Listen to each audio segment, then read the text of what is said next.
Let's learn about nouns, articles, and adjectives. First, let's review the parts of speech.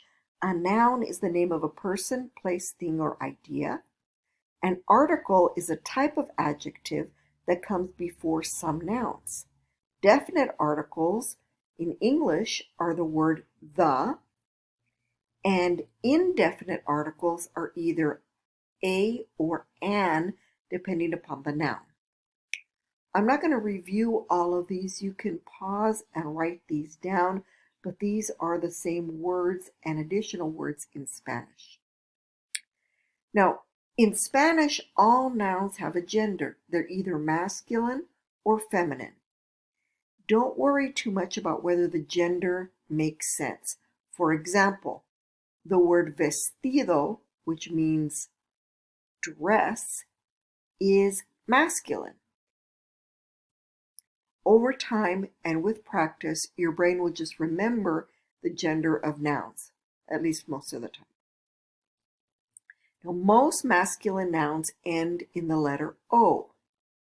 Most feminine nouns end in the letter A.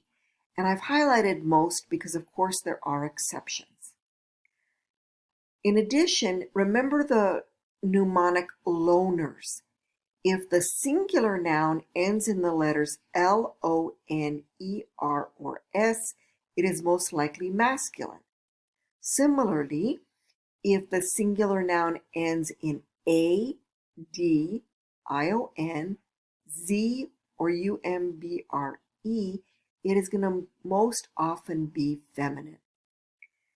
There are exceptions. Nouns borrowed from other languages than Spanish may not follow the preceding rules. The largest group are borrowed from the Greek. These singular nouns are masculine and end in ma, pa, or ta. Now, one of the handouts I've emailed to you contains a rather detailed list of these masculine nouns that end in the letter A.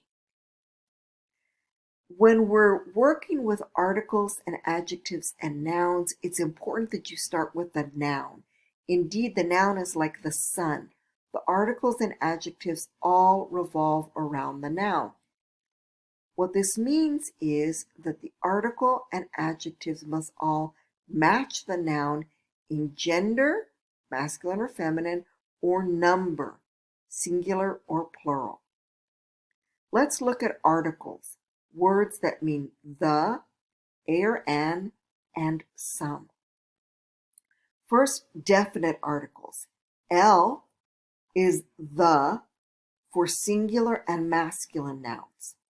La means the for singular feminine nouns. Los means the for plural, masculine, or mixed gender groups.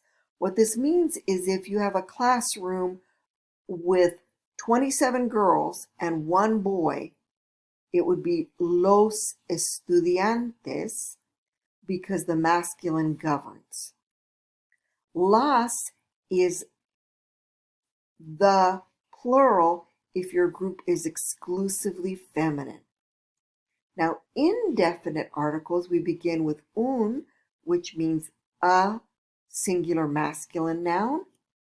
Una is a singular feminine noun. Unos means some masculine or mixed gender nouns. And unas, some only feminine nouns. Let's look at examples of articles in action. Tengo la mochila. This sentence means I have the backpack, and I'm pointing to one backpack in particular, or at least I'm thinking of one backpack in particular. Tengo una mochila means I have a backpack, meaning not a specific backpack. Necesito el bolígrafo. I need the pen, one specific pen, versus necesito un bolígrafo. I need a pen, and I don't care which one. Any pen will do. Let's add some adjectives. El auditorio nuevo means the new auditorium. La mochila roja, the red backpack. Los baños limpios, the clean bathrooms. Las canchas grandes, the large courts. Now let's look at the highlighted terms. El is singular, so auditorio and nuevo are both singular and masculine. La is singular and feminine because it matches mochila, so mochila, roja, and la are all feminine. Similarly, baños, the noun, is plural and masculine, so we need los, and the adjective has to match with limpios. Similarly with canchas, the courts are feminine and plural, so we have las, and grandes does not have gender, but it does need to be plural. And again, these are all definite articles. Now note, we've repeated this, the article and adjectives must all match the noun in gender and number. And you may have noticed that we had singular and plural nouns. When a noun or an adjective ends in a vowel, we add s to make it plural. So notice auditorio is singular, baño would be singular, but baños is plural. One court is cancha, canchas with an s is plural. Let's look at indefinite articles and adjectives. Un tablero blanco, a whiteboard. Una pizarra negra, a blackboard. Unos libros interesantes, some interesting books. Unas librerías caras, some expensive bookstores. And don't be fooled by librerías. It looks like the word library, but whenever we have a word that ends in ias, that comes from a noun, it means a store that sells that noun. If you've driven in some neighborhoods in Phoenix and see La Panadería, that's a store that sells bread. La Carnicería is a butcher or a place that sells meat. And again, notice if our noun is singular and masculine, like tablero, we use un and blanco. If it is feminine and plural, like librerías, we use a feminine plural article, unas, and a feminine plural noun, caras. Now, what about nouns and adjectives that do not end in a vowel? How do we make them plural? For example, el reloj blanco means the white watch. La lección difícil, the difficult lesson. To make them plural, and let's change the article just to mix it up. Unos relojes blancos, some white watches. Unas lecciones difíciles, some difficult lessons. Notice when the noun or adjective ends in a consonant, we add es to make it plural, obviously.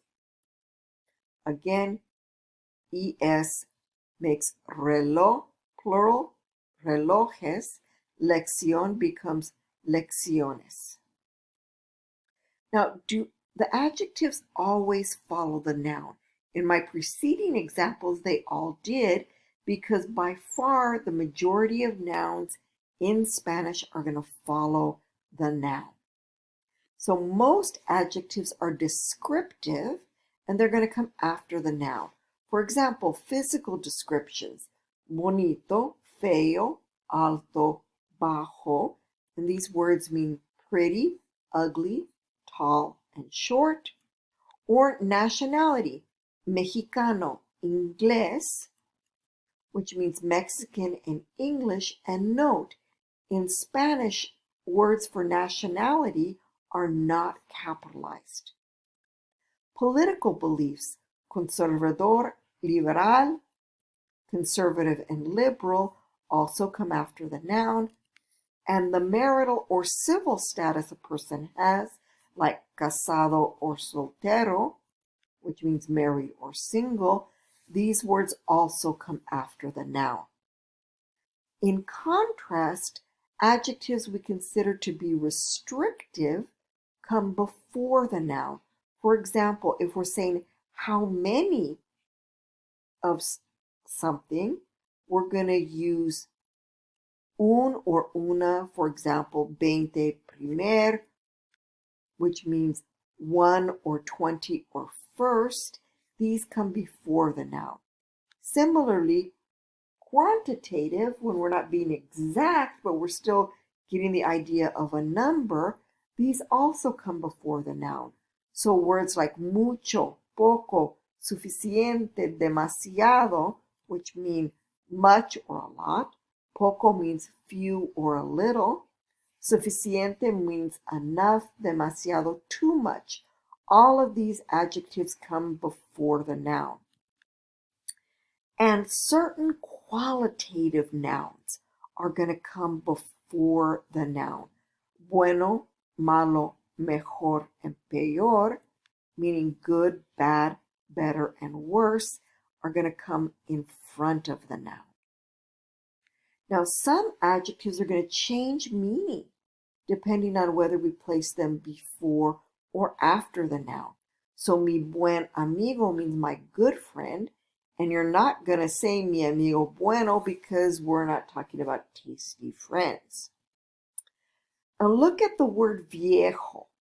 Nuestro padre viejo means our old father, and he's aged. Maybe he's 80.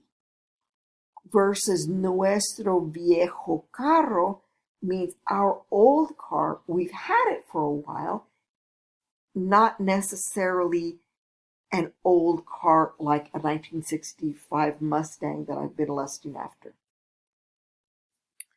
The word grande, if it comes before the noun, we shorten it to gran, and it means great in terms of the quality. So la gran cantante means the great singer, versus el cañón grande just means the very big canyon, not the Grand Canyon in terms of the wonder of Arizona, but just some big canyon. Tu amigo bajo means you're short in stature, friend, versus putting bajo before the noun, we're talking about its quality, as in it's a poor quality watch, for el bajo reloj. Los estudiantes pobres, the factual statement about students without financial resources. You're going to want to avoid saying los pobres estudiantes because you're saying the students are pitiful. Media, if we put it before the noun, it just means a half bottle. After the noun, we're saying it's average, like un amigo medio, an average friend.